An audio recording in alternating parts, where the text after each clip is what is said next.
It's my pleasure to introduce our speaker for this fine Friday lunchtime seminar at KBS, Ryan Armbrust, who I've known. I was looking back. I think I met you was before, like 2018. You moderated a session at the KNRC, I believe, and I think I'd already met you prior to that, but we've crossed paths a number of times between now and then. Here's Ryan's basic bio here. Ryan Armbrust is the rural forestry program coordinator with the Kansas Forest Service, leading district and field foresters who deliver technical forestry and agroforestry assistance to landowners through a variety of means, including a contribution agreement with the Kansas NRCS, USDA funded programs such as the Forest Stewardship and Forest Legacy, and a variety of state agency partnerships around wildlife and water quality. Previously, he served as the Forest Health Coordinator for KFS from 2013 to 2021. And this is worth saying too. He also wrote while his master's, his MS from K-State in 20 is in natural resources, and his BS from Nebraska and in 11 it's in horticulture, plant science. He did manage to obtain a minor in history along the way, and has always been fascinated by digging into the past to better understand the present. And Kansas forestry has been a dynamic landscape, so I think a perfect topic for that emphasis. So take it away, Ryan. All right, thanks, Gino. Come over here for just a second and say hi to everyone on the internet, and hopefully you can hear me while I get this clipped. But yeah, I'm gonna probably keep this a little bit informal. I got a lot of cool pictures I'd love to show you and some stories I want to tell you. And I'm gonna say right up front here, I don't have all the answers here. So if you got a question during, let me know. There's probably a 50-50 chance I might know something more, or I might just say, that's a really interesting question. I need to keep digging into it, because I'm sure you guys have experienced, the more you start to dig into historical stuff, you find a fascinating picture and you go, gosh, I want to learn more. And then I find out that I actually have to do my full-time job, and I don't have enough time to spend like digging through like microfilm records and stuff, the Historical Society. So thankfully, like Kansas Historical Society and National Archives and others have fabulous digital resources where I've been able to dig through stuff. But this is an entirely work in progress. So I've been fascinated by the history of sort of how people interact with their landscape and trees, especially for years, going back to my time. I was with the Nebraska Forest Service for a while. That I think it's a fascinating topic that we just don't know that much about, and it's always intrigued me. So I've been building things for years, and this is just one iteration of that. So hopefully we can get through a few of these, and I won't run over anyone's lunch hour here. But I want to start. The reason I've got this council oak up here is for a couple of reasons. It's almost 200 years ago that this treaty, more or less, was signed between U.S. commissioners and Osage tribe at Council Grove. I live near Council Grove. I live just north of there in a little town called Alta Vista. It's an awesome place. Please come through sometime. I'll say hi and buy you a burger at the best cafe burger in the state. But there's a joke around Council Grove that every time a tree dies, they put up a sign by it and mark it, and that's not far off from the truth. There's about 9 different trees. There's the Custer elm and the post office oak and the treaty oak, and there's like 9 others. They love to put up a sign by any tree that dies, which I love. But also, one of the reasons I put this up is because, so I've only lived in that area for about 12 years, but I've got neighbors that I love these guys. They're great. They're great land stewards. Their families have been there for a long time. But sometimes they joke with me and they say, why do we have a Kansas Forest Service? There shouldn't be any trees in Kansas. And I go, well, I mean, I've got a picture right here of one that was there in 1825. But I was like, I get it. I get where they're coming from. But I think we don't recognize maybe sometimes of this incredible dynamic we've got between this ecotone, this system going back and forth between tallgrass prairie and central hardwoods forest and everything else that comes in there. So I wanted to dig up a few pictures to help show my neighbors. I'm like, actually, there's some cool trees right here in our county. Doesn't mean I want the whole county to be forested, head to toe, but I think there's a cool story we can tell. So I wanted to start with just, this is a tree I go by all the time. Well, it's a stump I go by all the time at this point. But there are a lot of really cool trees in Council Grove as well. My kids play ball and go to the pool right by a grove of trees that's been coordinated for germinating back in 1800 to 1795. So there's some cool old trees right there. It helps if I turn my clicker on so we can go to the next slide. You have to click something here to, Uh-oh, my clicker's not working. That is an auspicious way to start. Okay, we're going to make this work because I can just click right here. All right, so speaking of Council Grove, I pulled something from, I'm sure you guys have heard Symphony of the Flint Hills. There's always some interesting documentation that comes along with that. There's something that Jim Hoy put together in 2009 about cattle in the Flint Hills. I thought it had a great quote to start off here, and I'm not going to read all my slides to you, don't worry. But one of the things I want to start mentioning here is that I love that even when we're talking about cattle in the Flint Hills, we're talking about how people came through there, how this started, how Council Grove became a place on the map, really. They're talking about, it's partly because here at the Neosho River in Council Grove, there was this extensive grove of hardwood trees that Teamsters could construct wagon repairs there for the Santa Fe Trail. I thought that's a nice thing to write. Do we have any photos of what that might look like? And this is, of course, a little bit after that in 1898. But this is a great picnic group of some families down there at Council Grove having a picnic in one of these groves of oaks and likely walnuts. There's likely some other species in there that I can't identify at this point, right down there along the Neosho River. But the history of people interacting with trees in their environment in Kansas goes well back beyond the time that white settlers were coming through on the Santa Fe Trail, of course. And this is an area that I'll admit right now I long to dig way more into. Indigenous people's interactions with trees and the landscape throughout Kansas. And we know there's a complex history there. We've got these really tantalizing nuggets. Like in 1541, Coronado, as he came looking for Quivira and the cities of gold. We didn't find those, but he found these amazing structures that the Wichita people were making that were really substantial. And this is a contemporaneous painting by George Catlin in 1835 of a Wichita structure as a dwelling. He described it as consisting of 14 to 16 cedar posts with a frame of smaller cedar and willow poles covered with bundles of coarse grass. The cool thing is we can look inside this because at the 1904 World's Fair, there were some Wichita people that came and built one of these as a demonstration. So each of these structures look just like this. This is using their traditional building methods. This is what they had. You can see this is, from my perspective, that's a pretty substantial amount of wood. If I was going to be making that, I would have to have pretty reliable access to quite a bit of woody resources to build those things. And they weren't just building a few. There was a guy named Juan de Oñate. I speak Spanish badly, so please pardon my pronunciation there, who described the city of Etzanoa near modern day Arkansas City or Ark City. There's a whole fun rabbit trail you can follow. If you haven't read about Etzanoa, just Google the word Etzanoa. You can find some fascinating stuff there. But he described there was villages of the Wichita people. They had from 30 to several hundred of these sorts of residences. And Etzanoa had an estimated 2,000 of these. That is a substantial, that's no longer a village from my point. That is like a small city from my point of view. And I'm just imagining the amount of management you would have of your resources around you to have a semi-permanent settlement with that many structures. We're talking quite a few trees that they're managing along the Ark River there. And I'm fascinated too. He also wrote there were many plum trees between planted fields.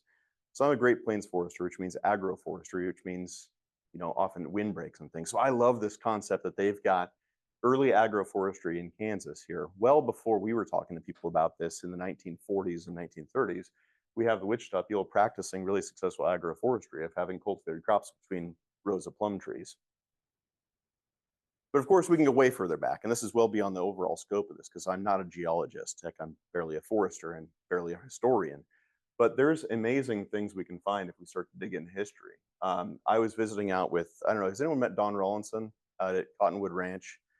Okay, another thing to Google, Cottonwood Ranch and Don Rawlinson, fascinating fellow. But I came out there to look at some walnuts that his family had on adjacent property. But Cottonwood Ranch is this historic site. There was, I think, an English settler that came in with sheep, of all things, built this fascinating structure out of the local, I believe this is Oglala limestone. Well, within that layer, again, not a geologist, but I can read what they've written, there is these, all these little seeds. It's well known for all these little seeds. This is a relative, it's an extinct relative, but of hackberry. So at one point, about 5 to 15 million years ago, Kansas was covered with a hackberry forest. It may be covered with a hackberry forest again if we don't do better active forest management. But it's fascinating to me how many of these little seeds you can see. This is a picture I took of the side of this barn here. They just stand out right there on the side of the native limestone barn that was constructed there. And then this isn't my picture. This is one I found online. I apologize if anyone knows J.S. Aber, but this is a great photo I found of. This is actually a spruce log that was excavated from glacial till near Ruthena. That's about 15,000 years old. So we also know that about 15,000 years during a period of glaciation, there was actually a massive spruce forest that covered Kansas. So there's this fascinating back and forth, I think, ebb and flow that we have of vegetation on the landscape as we think about glaciation, human use, fire, all these things.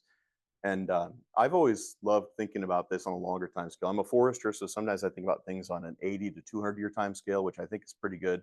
So I talk to an archaeologist, and then I talk to a geologist, and my mind is blown, and I can't even function because I don't know what 15 million years ago looks like. But we have this ebb and flow over the landscape, and I think people have always been part of that as well. We have never had like a static landscape, that an ideal that we could restore to at any point. I think it's always useful to think about what can we have that's, you know, ecologically of high quality, of use and relevance to the people who are living that place, and also understands that we have, you know, this dynamic system. Nothing is going to stay the same out there on the landscape. So in the interest of getting through some stuff, we have all of these interesting pictures of what Kansas landscape looked like at different points in time that I think are really interesting to inform, you know, where we've been and where we could go, and what worked and some things that didn't work. So one of the first ones I want to highlight here is in 1837, there was a guy named John McCoy who got hired to do a survey through the Cherokee lands. And as best I can tell, based on his notes, this was approximately at the Kansas-Oklahoma border. It may have been surveying what were the Cherokee neutral lands and the Quapaw Strip. It was along, he crossed the Neosho River a couple times. But the fascinating thing to me is, of course, how did surveyors mark points? With big trees, right? That was a tree wasn't going to move. And so he made all kinds of notes about what the timber was like along the rivers. And the fascinating thing that stuck out to me on this was at mile 156, or roughly Highway 81, where it crosses Kansas-Oklahoma border up there, he set a stake at a blackjack oak 8 inches diameter. Now, blackjack gets bigger than that. In fact, here is the state champion blackjack oak in Lyon County. This is one of my foresters, Howard. Howard's about as tall as I am. He's a big guy, but this is a huge blackjack oak in Lyon County. But a blackjack oak 18 inches diameter is a pretty substantial tree, especially for this part of Kansas here, south central Kansas. But it doesn't stop there. We have all kinds of fascinating early notes and journals of people who were crossing what became Kansas territory, what then became the state of Kansas. One of my favorites, and I've got to give some credit to Helen Alexander on this too, is the Journals of Joel Palmer. Fascinating journal to just read anyway. But this guy named Joel Palmer in 1845, he created this map, which is a little bit hard to see maybe up on the screen. I'm going to zoom in some details here. But he created a map because he basically took off from what's modern day about Kansas City, Fort Leavenworth area, went all the way up. I advance one here. Here we go. All the way up to Wyoming, through the Black Hills, somewhere I would say west of what we know as Devil's Tower along the Sweetwater, then all the way back down the Front Range, came up through the Big Timber of the Arkansas, Spence Fort, all the way up the Ark, Great Bend, and then back up across the Flint Hills. This is a fascinating journey. He took really good notes the whole time. Of course, notes that I'm really interested in, like what are the tree species, what did he see? That's what I wanted to pull out. So just to give a little bit of reference here, this is approximately the modern day borders, political borders of Kansas on his map. And here we are in Lawrence today. This was easy because we're right between the Wakarusa and the Kaw. So that's pretty easy to find on the map for me. So I want to highlight a few things that he had in his journal that I thought were really interesting to read. So where he started, he was talking about that area could not be surpassed in beauty by any of the prairie country of the West. It had numerous small streams. They're well timbered. It had rolling prairie and has luxurious grass with numerous flowers. So he's already describing this incredible matrix of prairie and riparian forests and hardwoods and all of these things right there. Now we got to skip ahead a bit because shortly after he wrote this, he went up into Nebraska, and as a native Nebraskan, I'm interested in that, but it's beyond the scope of this talk here. So we're going to skip ahead to when he circled back through Wyoming, Colorado, and came back to the Arkansas River. And he passed famously the Big Timber of the Arkansas, which was out there in eastern Colorado. And he remarked that he didn't see a whole lot of timber. It was, I think he said it was poorly timbered or badly timbered through most of what we'd say, today, like Garden City, that area, still is badly timbered. It's badly watered as well. At this point, there's not a lot of water for the timber. But then he came through approximately, this would be, Hutch area, I would say, more or less, maybe not. But this was Jackson's Grove, and Jackson's Grove was noted for a couple reasons. It was a huge stand of timber, but this is also the time in 1843 when the foreign country of Texas actually invaded the United States. That's a fascinating account to look too. There was a band of ruffians from Texas who decided they were going to come invade Kansas territory and terrorize people on the Santa Fe Trail. So I believe this is the last time the United States was invaded by a foreign power that had anything in the middle of Kansas. I don't know that Kansas has ever been invaded since then. But as he continued journeying up the river there, he made all kinds of notes. He was talking about finding, rich areas of wild plums. There were some stunted trees along the hills, and the bottom there was a great many buffalo. He continued north east. He found, the hills continued to be covered with wild plum bushes, even though he couldn't find any to eat. August 13th is a little bit early for me. I don't know I'd eat plums at August 13th anyway. They're probably not going to be very ripe. But he continued at that point cross country. As the Arkansas kicked southeast, he crossed several other rivers. On Cow Creek, on the Little Arkansas, it has high banks like all the timbered streams. And this is really interesting to me because he's already speculating about how fire on the landscape is going to actually affect what you see out there. And he talks about the fires reach the water's edge on the low banks, and where the stream has high banks, it's intercepted by those banks, and timber that's growing on them is saved. And on the south side, he noticed there's a whole lot more timber because you have the sandhills to the south, which didn't have potentially as much fuel for the fire. And maybe the fires weren't as intense coming from the south. So he's making these observations already about how fire return interval and landscape topology and all these things craft what you see on the landscape. Now, what he didn't know is that a lot of these fires likely were started and managed by native tribes. Could be Osage, could be Wichita people, could be Kaw, could be others, to help draw in buffalo, to manage the landscape for various reasons. But I find it fascinating. At 1845, he's already making observations that we're still trying to make today about how did fire impact what we see persisting out there on the landscape. And as he comes across, the interesting thing to me is as he enters what we call the Flint Hills, he doesn't remark, in some ways, we might remember Pike's expedition, where Pike talked about how hard it was across the Flint Hills, and there's just nothing there. It was rocky, and he just had a lot to complain about. But Joel Palmer actually remarks that, these are beautiful streams, there's good grass on the borders, and they're well wooded. He also remarks that there's mosquitoes there, which I can attest to.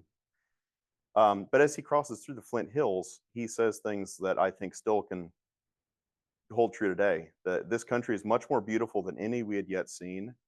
And interestingly, there's more timber on the banks of the streams, and the streams themselves are much more numerous. There are plentiful springs. And it's interesting here to me, from this point, from Diamond Springs area until he got to Fort Leavenworth, he says at no time were we out of sight of timber. So that's still true today, but some of my ranching neighbors say that that is a horrible thing. And I say, well, I think it's a nuanced thing, right? I don't think we ever had these vast landscapes in the Flint Hills that you could travel for miles and miles. We were never out of the sight of timber. I think we had gallery forests of chinkapin oak, bur oak, black walnut, things like that. We at least have evidence here in 1845 that that's what Joel Palmer found. So we then get back up to Council Grove, which we talk about, that's well timbered, has oak, hickory, and everything, that the Santa Fe traders get the timber with them to mend their wagons. Then we eventually come back up to where he started, and he talks about before we had channelization and dams and control of the rivers, what they did was they got out of their banks pretty well. And apparently this had recently happened because he said there had been a great freshet in the spring and the roots of the trees are buried in the sand, which had been washed down. He thought the bottom had been completely spoiled by this sand. But there was about a quarter mile width of trees, oak, elm, hickory, cottonwood, typical bottomland species that probably actually were okay with having some sand over them that had happened before. So a year later, we have John C. Fremont come through in 1846. His notes are more about, military usefulness of the area, but he does make some really good maps. So this map, I'll zoom in and highlight a little bit. The map, the piece that's of most interest to me is the fact that he identifies on here all these timbered areas. So I highlighted in green, and this is a non-scientific highlighting, so, bear with me a little bit. But I highlighted in green all the areas that they've marked on here where there's timber along these streams. And this is going to look a lot like other maps we're going to see in the future, where a lot of our forested areas in Kansas, as you get out of the extreme eastern portion, they start to get into the eastern third, and then throughout the rest of the state, are very linear in nature, right? We have riparian forests. Sometimes they're a quarter mile wide, sometimes they're several miles wide. But we've had these riparian forest lands in Kansas for quite a long time. Fremont noted that. And just for some reference, I put some dots on here. The north is sort of pointed that way, right? But we have Kansas City, Kansas up here, which a lot of this timber is gone, of course, because there's a whole lot of people and like Cabela's and NASCAR and stuff up here now. But here we are in Lawrence. We have the Wakarusa Creek, the Kaw here, and I suppose Eudora would be right down here. We have Topeka here, Manhattan over here, and then I love that Marysville actually made it up on the map here too. I happen to drive up through that area quite a bit, and there's now on the river here, there's a rather large reservoir that is silting in that we all know, but there was quite a bit of timber all the way up along the Blue River, all the way north of Marysville, between Manhattan and Marysville. Speaking of rivers, so this photo from the Kansas Historical Society, we know it's from 1878. We know it's a riverboat named Aunt Sally. I don't know what river it's on. I wish I did. They didn't have that information. But we know it's in Kansas, and I love the fact there's a bunch of trees behind it because steamboats in the 1850s especially really became prevalent throughout Kansas.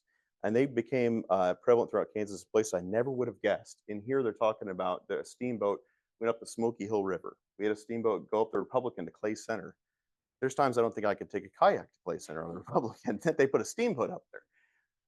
But the fascinating thing is that these steamboats, of course, they're powered by steam with heat generated by burning wood.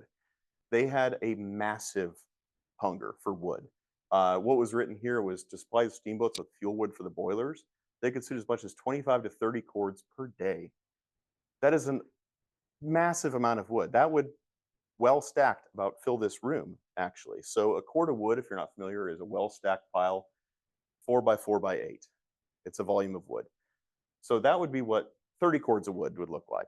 So imagine steamboats plying the Kansas River, plying a lot of these other rivers, using that much wood every day. There's a lot of accounts of steamboats stopping, handing all the passengers an axe and saying, you're going to go out and cut timber. This happened frequently, where they said, you all have to go out and cut a bunch of wood and bring it back so the steamboat can keep going.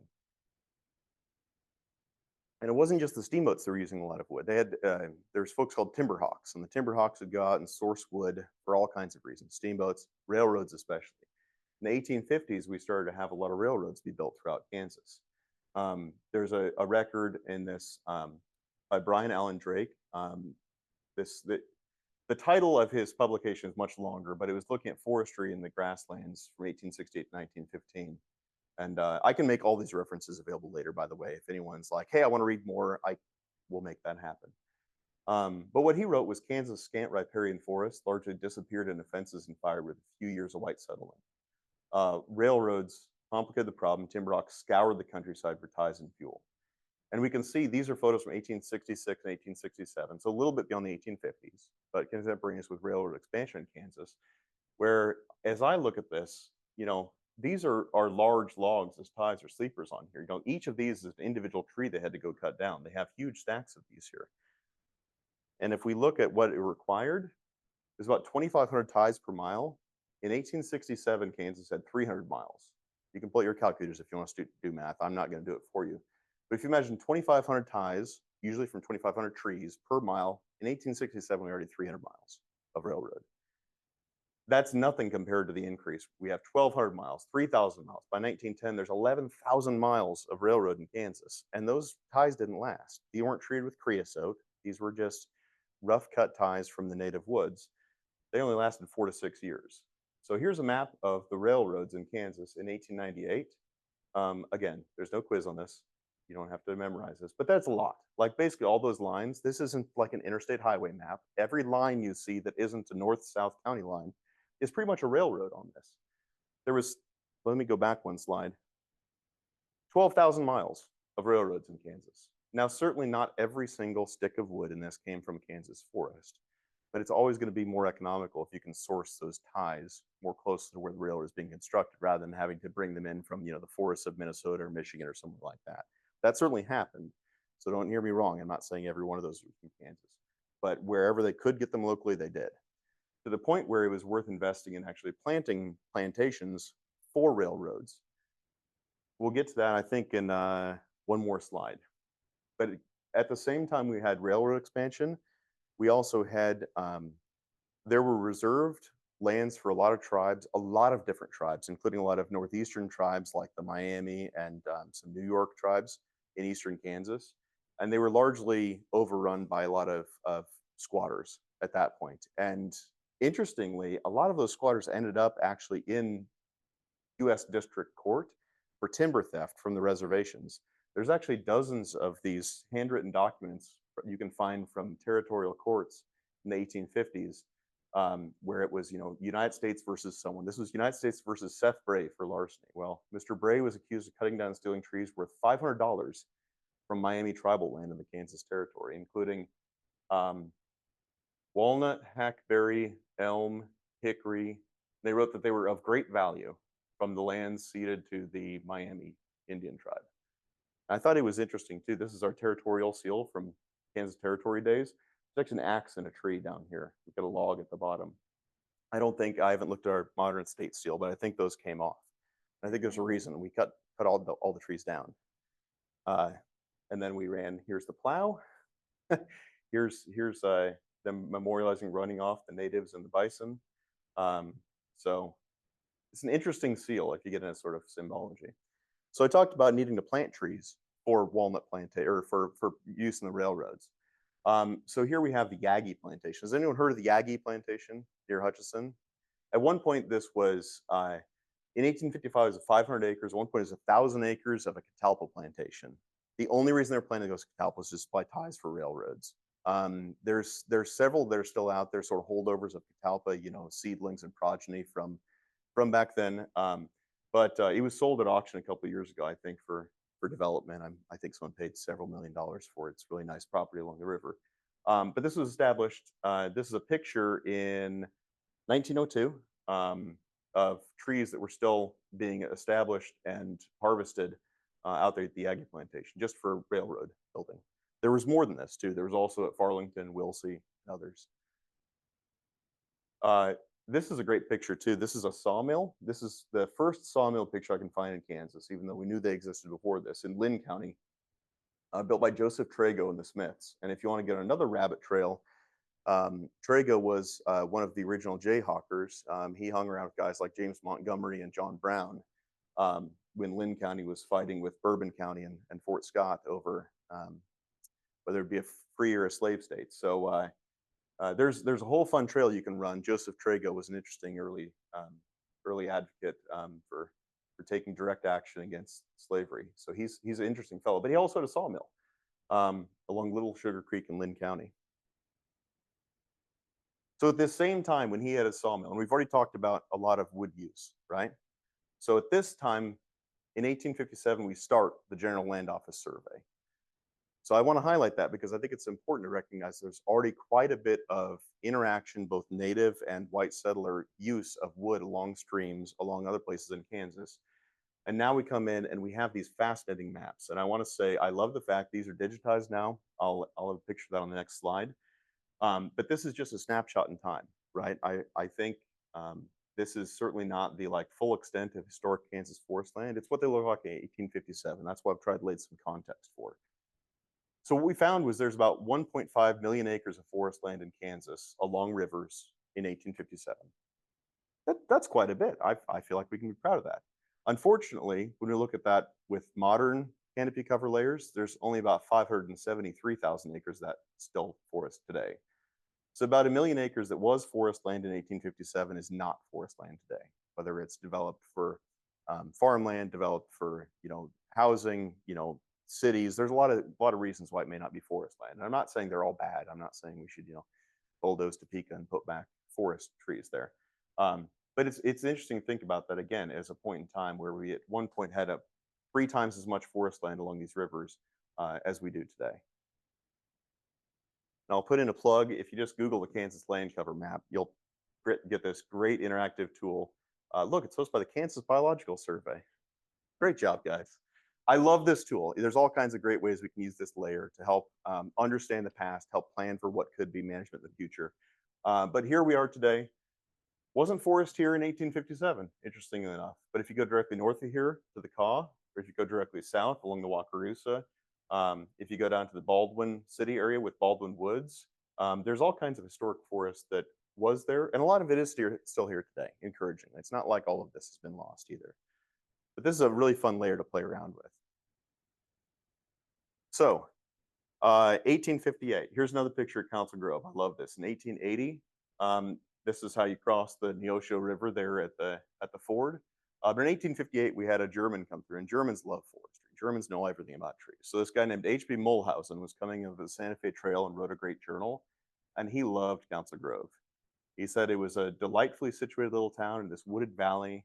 It was a dense, vigorous grove with strange, distinct contours. It had oaks and hickories and sycamores and cottonwoods. Their magnificent shades of color blended together in one single carpet.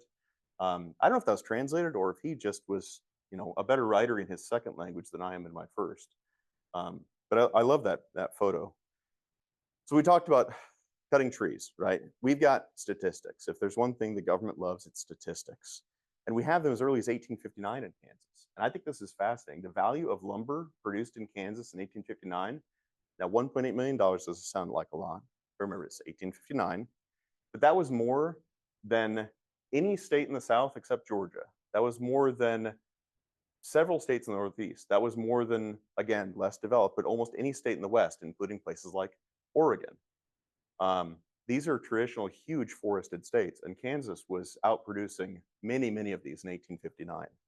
We'll come back to see where this trajectory got us in a couple slides here.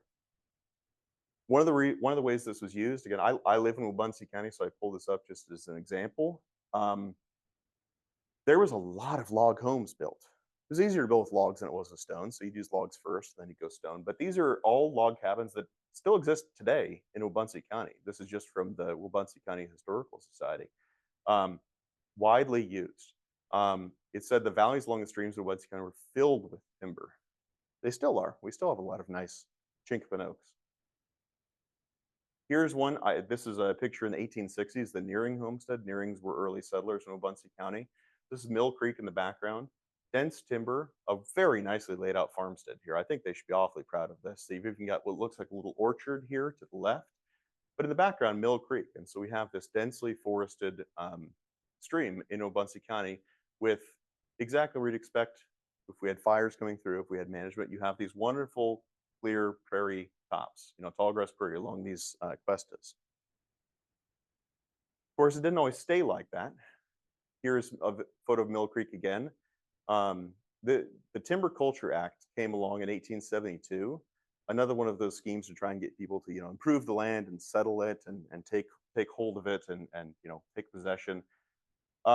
This may be a timber growing claim in Wabaunsee County in front here. Native forest in the back along Mill Creek. This may be a Timber Culture Act planting in the front. The fact that it's rectangular, the fact we got someone standing down here, very proud of themselves, I'm sure, at their nicely growing trees.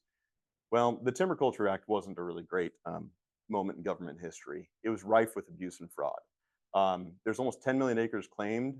Only 2 million of those were ever proved up with living trees, and very few of those that lasted. So according to Kansas Horticultural Society reports, they reported some of this in 1881. They had about 92,000 acres. By 1887, it swelled to 300,000 acres, and just 10 years later, it was cut in half. So clearly failing pretty quickly. Not necessarily how we go about putting trees in the ground. So an early afforestation effort. Speaking of afforestation, here's the first Arbor Day in Kansas. It is a low quality picture, but here is the state capitol in Topeka, and they planted 800 trees on the State House grounds, and it was recorded that very few of them survived the summer. I don't think they remembered to water them. But here is the first Arbor Day in Kansas in 1875. So in that same building, in fact, or the same area, I'm not sure if it's in that building where the Kansas Capitol Library is, That's where I took this picture. There's great old reports of the biennial report of the State Board of Agriculture. And it's just, they're filled with gold. There's all kinds of great information in there. Just as an example, I pulled Coffee County here. We got Burlington, we got the Neosho River coming along there from the northwest to the southeast, cutting across the county. What they had recorded in there in 1878 was the average width of timber belts in Coffee County was 1.25 miles, with hickory, walnut, ash, sycamore, hackberry. So great forest resource throughout these counties in Kansas. And it's not just eastern Kansas either. This is what's described as a ranch scene in western Kansas. Wasn't recorded exactly where it was since it's a postcard, but with some exposed chalk bluffs there, it's pretty easy to say this is probably west of Topeka for sure. Probably out there somewhere in, I would guess, Russell, Ellis County somewhere. But we have riparian forest and chalk bluffs. I love the fact that this is a great place to gather up cows here. Haven't chased cows across the prairie myself. You always look for a place you can hold them. But a great forest there, even in western Kansas. There's a great repository of postcards you can find that have interesting things. Now, of course, some of them may be a little bit more boosterish and want to have, tell a story of why you should be there. So could be exaggerated, but this is Council Grove from a somewhat novel viewpoint. I can tell you there is certainly on this side of town, this sort of escarpment in Council Grove here. It's nothing like this. There's not this giant scenic view you can get from a mountaintop in Council Grove. But Elm Creek still comes in here. There's no longer a bridge at Conn Street here, but this is the same bridge you can come over today with downtown Council Grove. And here's what it looks like from Google Earth today. Very similar. I'll go back and forth one or two times. So you still have Elm Creek coming in here.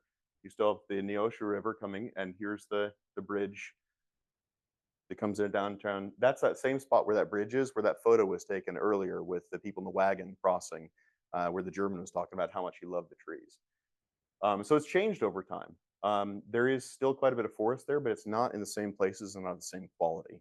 So one of the big changes I want to highlight here, I'll go back, is if we look at this big S curve in the river here, this is looking from the north to the south, just south of Council Grove. We see it's heavily forested.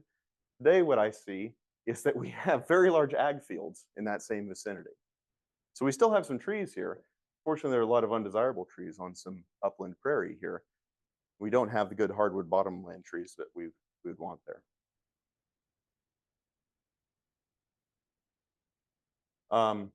Just another photo I had to include of the beautiful riparian forest in Wabaunsee County. And I love the fact that what we're seeing is, well-managed land with sort of vegetation in a sustainable place. We don't have a lot of that upland forested undermanagement of the rangeland, as I would characterize it. Okay, I need to probably keep clipping along here because I don't want to run too long. There's a great ranch down by Matfield Green, Pioneer Bluffs. Great historical, you can sort of scroll through time looking at the pictures they have over time there. There's extensive riparian forest along the South Fork Cottonwood River. This is sort of just in that area to the south and east of the Tallgrass Prairie Preserve. I think that is the Cottonwood River where I think Fox Creek comes in above it. I have to check my notes on that one. There's still a huge bluff here today. You'll know it when you go by. It's a beautiful stone fence that looks very similar to what's here today. I'm sure it's been restacked once or twice. But beautiful riparian forest along the South Fork of Cottonwood there. And I have to highlight in 1887, we finally come along, Kansas Forest Service. So I say finally kind of joking, we were actually a very early Forest Service.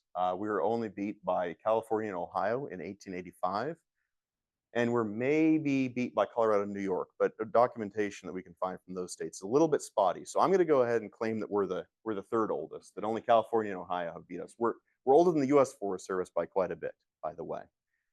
Silas Robb was the first commissioner of forestry. We have here a wonderful letter from the Kansas Historical Society written to the governor of Kansas, John Martin, supporting that Silas Robb should be named the first commissioner of forestry.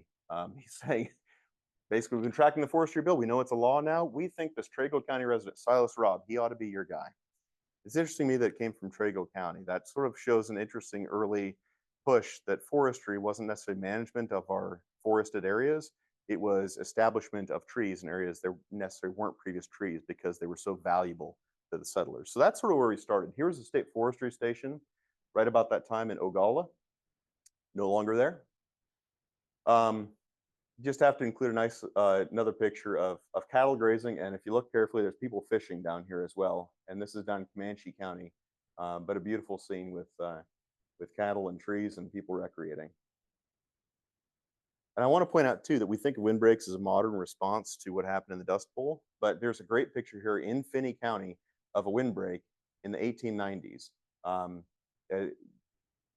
think it's probably multi-species windbreak here that we've got. So we have a shrub row, we've got a taller row of likely maybe cottonwoods or elms in the background, with a trail leading up to the house between.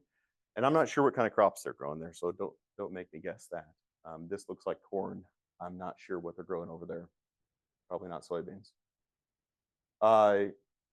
There was, for all this time, steady timber use throughout Kansas. This is a sawmill in Alma.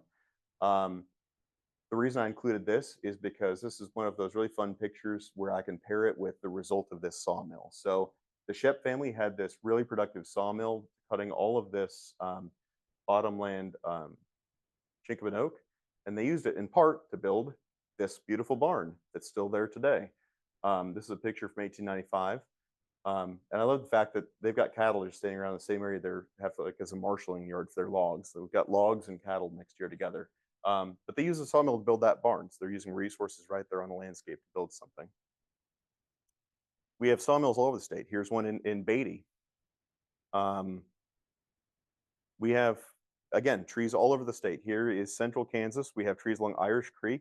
Now I can't find Irish Creek. I scoured through all of the state water office, Hucks and everything. I'm not sure. This creek must have gotten renamed because the only Irish Creek I can find is in southeast Kansas as a tributary of, I think, the Neosho down there. But where I think this is just west of Wilson Lake today. We know it's along the Saline River, though. It's a tributary of the Saline. Here's a great scene of Russell County. This is a wonderful story that there was a kid who for his 15th birthday got a camera, and he did what all kids do is he went around, he took pictures of everything. So there are like 1,500 pictures over the course of like 5 years the Kansas State Historical Society has taken by this teenager, L.W. Haldy.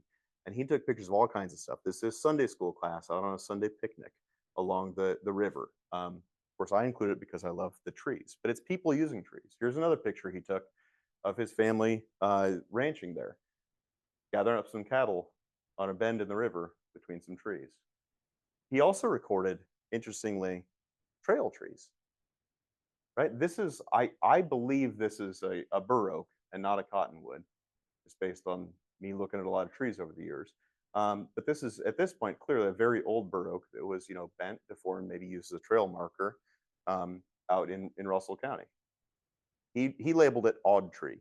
He has his handwritten labels on the back of all these things. It's great.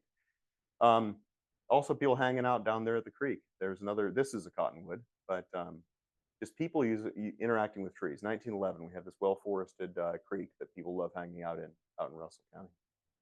So I mentioned this earlier. What happened to a lot of our trees? Well, here's a depressing story. In 1869, this is measured by MBF, or 1,000 board feet. Kansas produced about 87,000 board feet, MBF. A lot of lumber. We can see a trend here. This goes down precipitously. 59,000, 24,000, 17,000, 3,000, 1,200. By 1906, only 1,000 board feet of lumber produced in Kansas. So we went in 1869 producing similar wood quantities to such notable timber production states as South Carolina, Oregon, Alabama, Louisiana. These are big timber states. By 1899, 30 years later, we were in dead heat for last place. But it gets worse. In 1906, we were not only last place, second to last. Utah produced 7 times more than Kansas did. So again, I'm inferring a little bit here, but clearly something happened with our forested resource to cause us to decrease so massively in our ability to produce timber at a time when timber was valuable locally, when it was valuable for export. We just couldn't produce anymore. So we started planting trees. We established, believe it or not, with the federal government, Kansas National Forest out west of Syracuse and south of Garden City.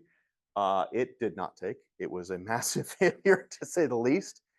However, on today's Sand Sage Bison Range, that is what remains of this federal land. There are actually a few remnant trees that are progeny of the few trees that lived. So believe it or not, this is a remnant of Kansas National Forest. This tree that I pulled off the Wildlife and Parks website is still out there. No, that is an elm. Yeah, it is a blasted elm that is not happy about growing in sand in western Kansas. Not very good form. You won't even probably get a fence post out of that were you to cut it. Yeah.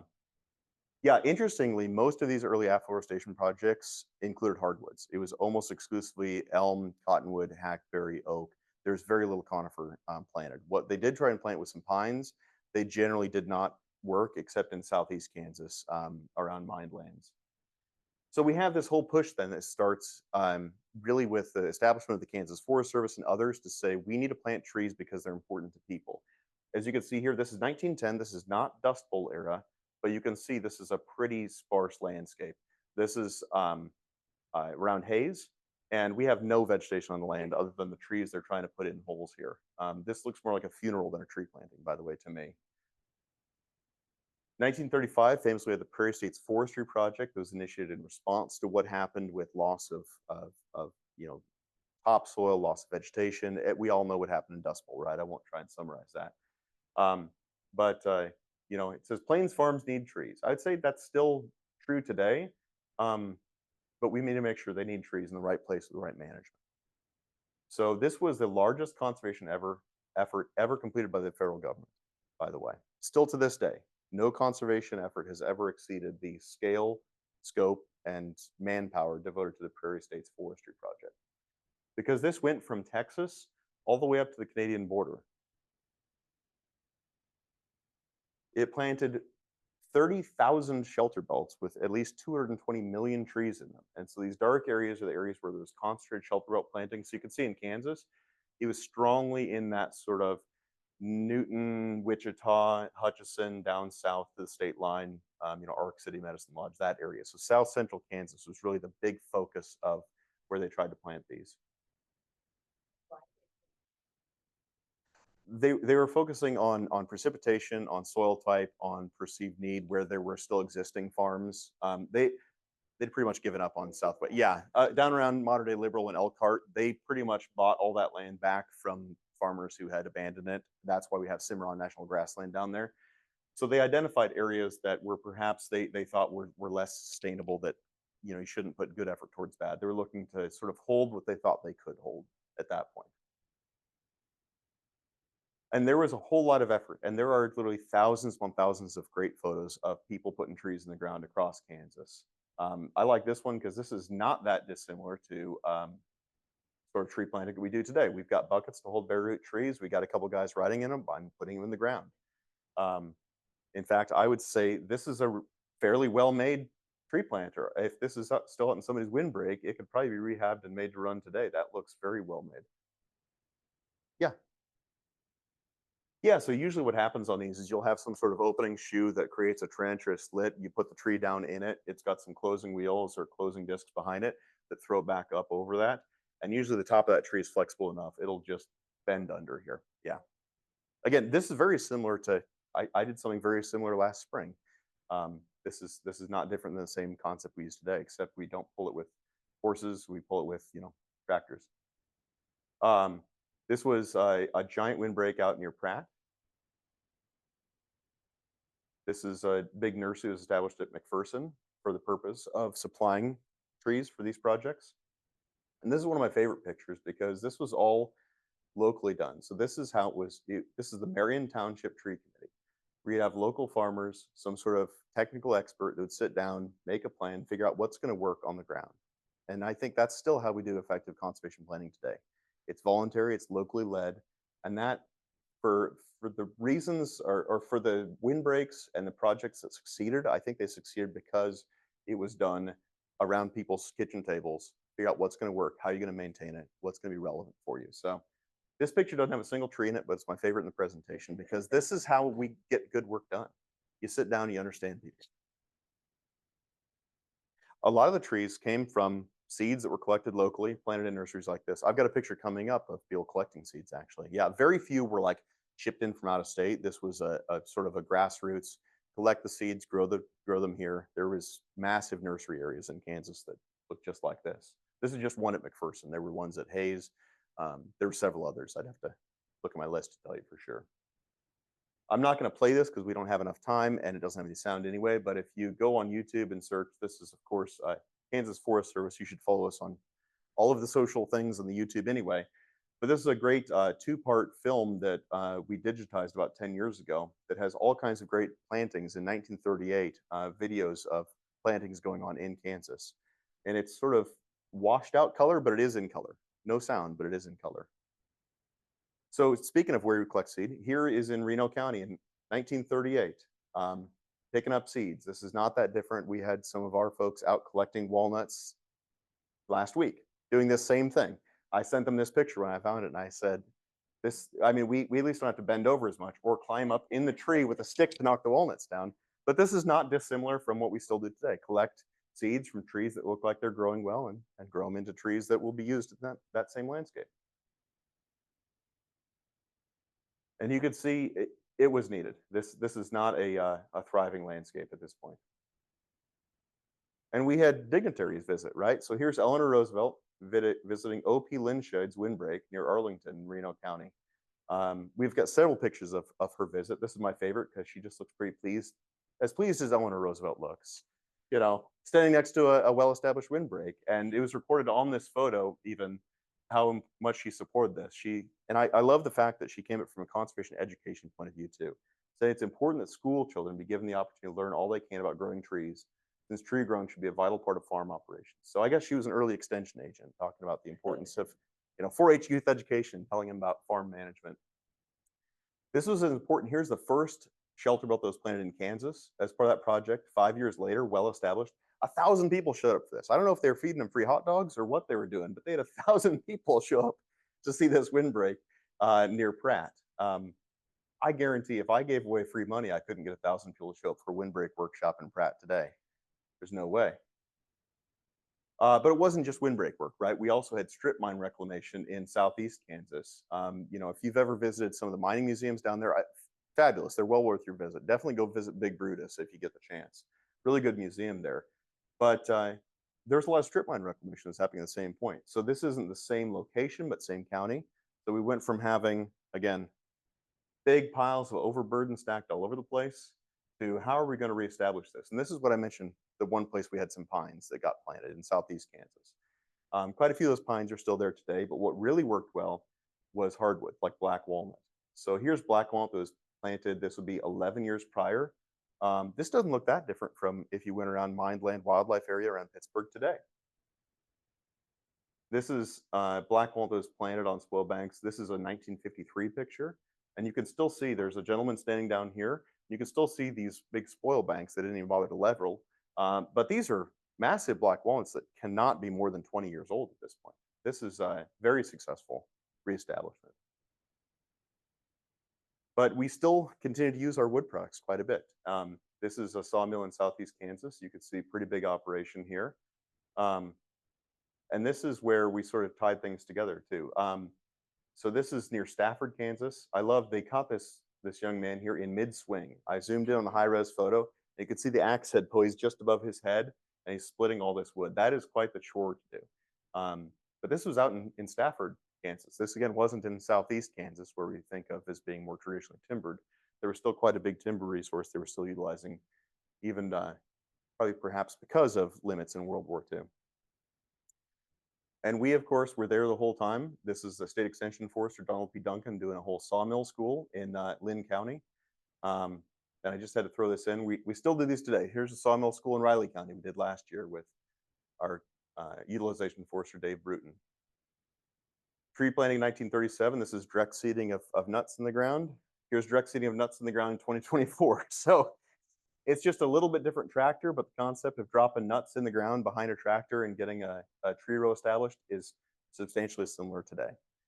So with that, I'll leave this up just because I've got some other fun factoids you can look at that a lot of these surprised me, including in the 70s. I don't know if anybody remembers, 10,000 carloads of cottonwood annually were shipped from southeast Kansas to Louisiana in the 70s. That's an incredible amount of wood.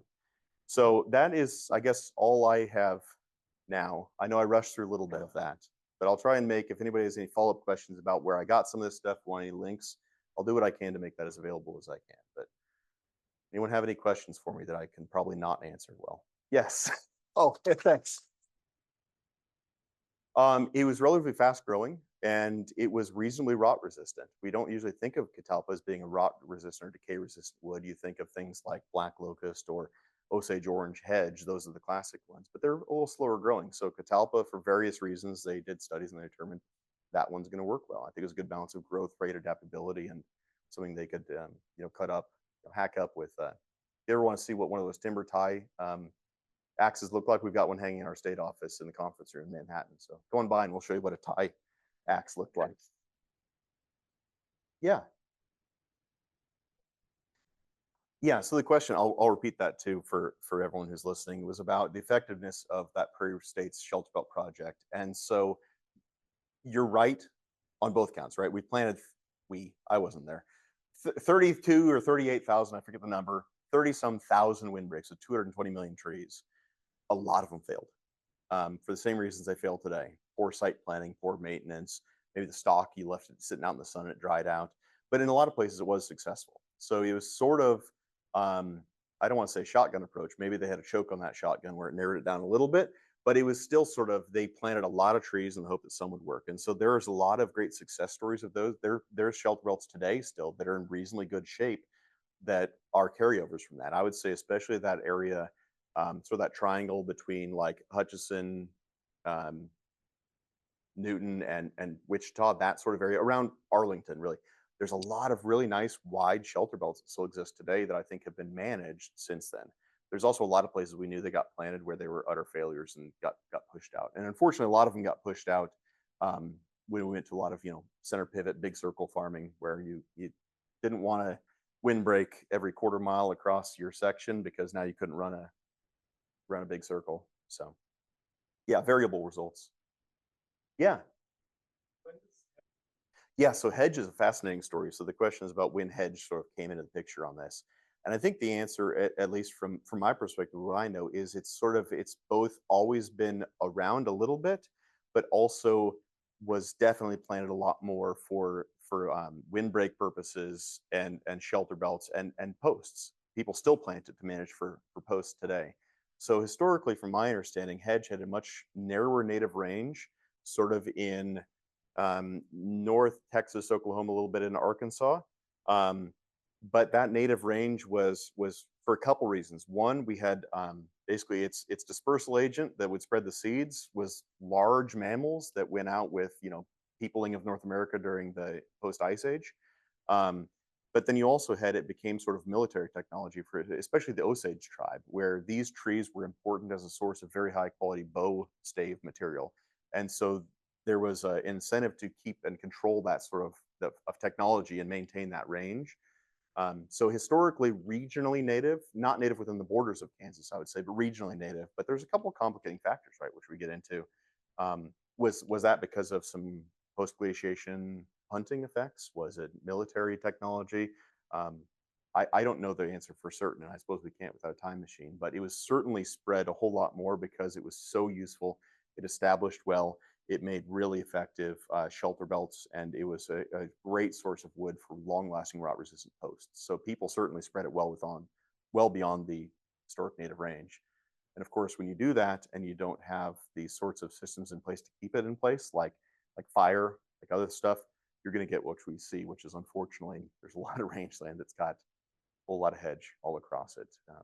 But there's some people taking really proactive steps now to take care of that. My neighbor just north of town where I live just got some cost share funding. They just cleaned hedge out of about, I would say, 150 acres of pasture. It looks great. I'm excited for them to put a fire on it next spring. Yes.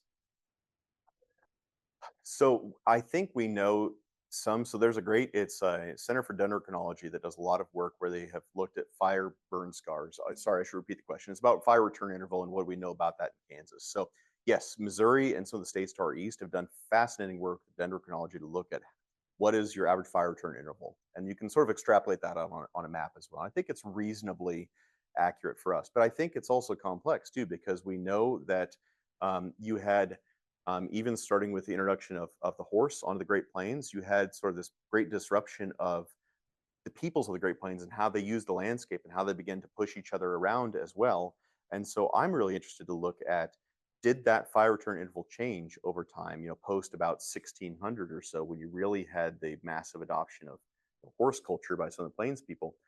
And you had this push from the east as well. It started to push, tribes from Pennsylvania into Ohio, into Missouri, into Kansas, and you had this great disruption, this great refugee event, essentially. So I'm familiar with some of the work that Dan, oh my goodness, I hope Dan doesn't watch this. I'm forgetting his last name.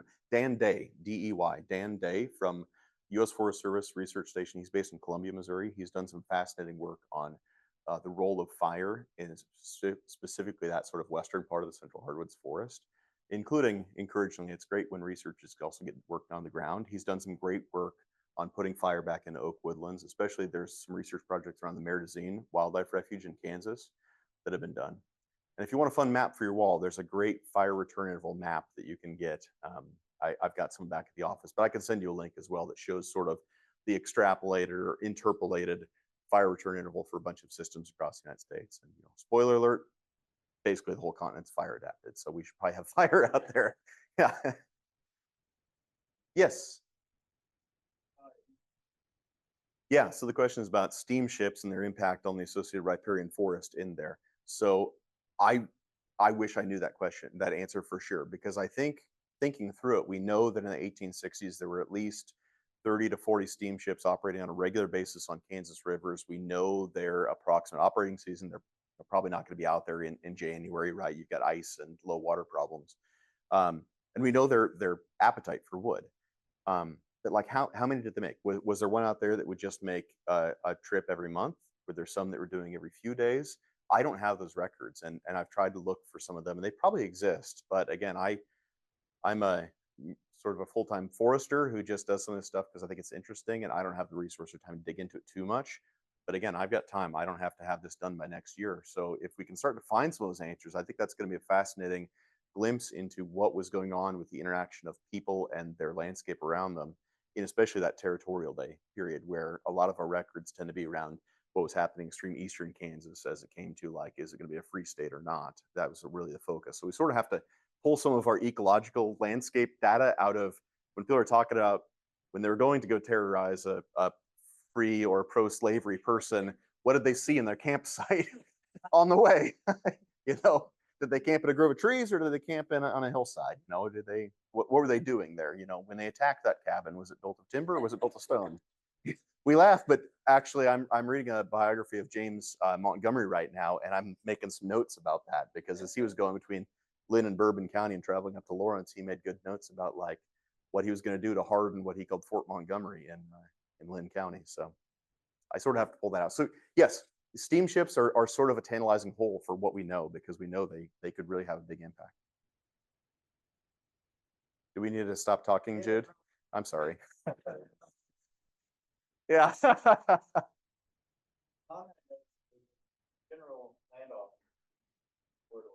Yeah, I agree. There's all kinds of tantalizing data. That's one of the things I noticed in that Joel Palmer account when he was talking about the impact of the stream and the topology around it, like the really high bank of the stream, perhaps, stopping the fire there. So there's those little bits I think we can pull out that are valuable.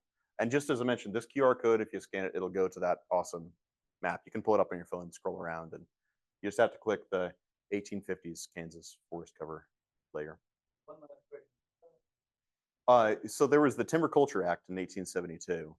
But there were a variety of sort of add-ons to the Homestead Act of 1860 that, for the most part, failed.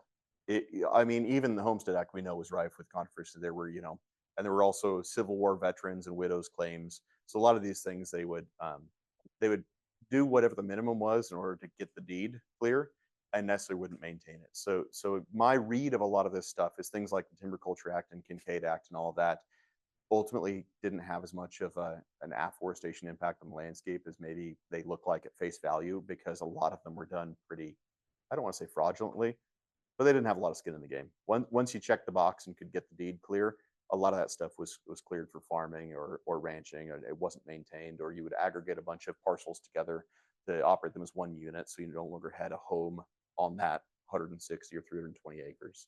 So a lot of that went away from what I found. Do we have time for one more question? I do. Yeah, so the question is about moving pests and diseases and that, which, boy, you must have listened to part of my bio that said I was forest health specialist for 8 years. It's close to home for me. So from what I can tell is there wasn't a lot of pests and diseases that were spread at that point. A lot of the pests and diseases we have today tend to be because they're brought from far abroad and impact. So what we were seeing was, you maybe were having people coming from central Appalachia into Kansas. There's not a lot of non-native pests and diseases there that would impact resources here. However, invasive plants, absolutely. So there was a huge push. I've got a whole nother talk about our complicated history with conservation of invasive plants. We can look at what we were planting, especially in the 30s, on mine reclamation sites, all kinds of other stuff. And it's like a hit list of the bad actors. It is all about black locust and Japanese honeysuckle and bush honeysuckle and kudzu and all kinds of stuff you just look at and you're grown. And I understand that.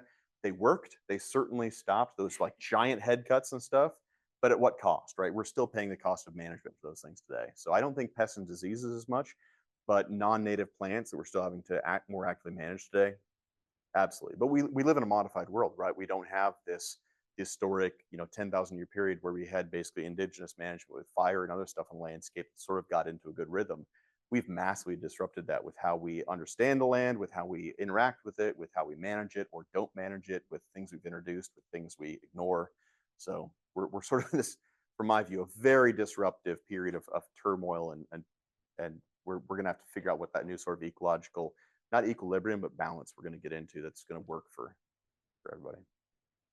That's me trying to be optimistic. I don't know if I. So yeah, thank you.